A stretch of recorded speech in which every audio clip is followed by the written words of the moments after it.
তো এখানে একটি ডেস্কটপের বোর্ড দেখতে পাচ্ছেন। তো বোর্ডটির প্রবলেম হচ্ছে এটা নো পাওয়ার অবস্থায় আছে। ওকে, তো আমরা যখন পাওয়ার ট্রিগার করি, এখান থেকে পাওয়ার ট্রিগার করলেও এটা পাওয়ার আসে না। ওকে, তো এটা কী জন্য পাওয়ার আসে না বা কী আসে বিষয়, তো সেটা আমরা একটু দেখি। এখানে সব ভোল্টেজ ওকে, এখানে PS1-এর মধ্যে যে ভোল্টেজ 5 ভোল্ট এবং এখানে বেগুনি কালারের 5 ভোল্ট স্ট্যান্ড বাই যেটা, সেইটা ভোল্টেজ ওকে থাকে। এখানে তো আফটার পাওয়ার অন 12 ভোল্ট আসবে, বাট এটা তো পাওয়ারই অন হয় না।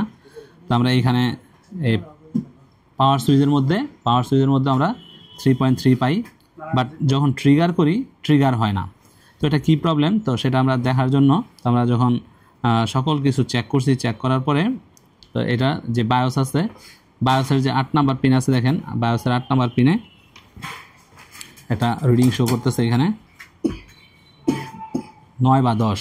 ওকে, বায়োসের 8 নাম্বার পিনে 9 বা 10 দেখাচ্ছে, এখানে মিনিমাম 2 ডিজিট দেখাবে। ঠিক আছে, তো এই সেম রিডিংটাই দেখেন আমরা এই যে এই PCH আছে, এই PCH-এর উপরে একটা ক্যাপাসিটরের মধ্যে এই রিডিংটা পাচ্ছি। ঠিক আছে, একবারে 0.009, খুবই নগণ্য।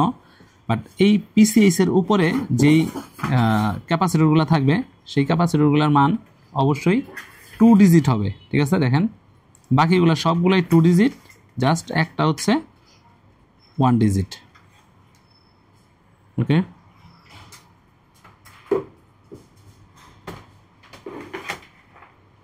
বাকি সবগুলাই 2 ডিজিট, বাট এই ক্যাপাসিটরটাই হচ্ছে আমাদের শুধুমাত্র 0.009। তার মানে হচ্ছে যে আমাদের এই যে PCH, এই PCH ইজ ফল্টি। ঠিক আছে, তো এই PCH ফল্টি হওয়ার কারণে আমাদের এই মাদারবোর্ডটি আর রেডি হবে না, এবং এই মাদারবোর্ডটি ফুললি চেঞ্জ করতে হবে এবং প্রসেসর দিয়ে অন্য একটা মাদারবোর্ড রিপ্লেস করতে হবে। Thank you.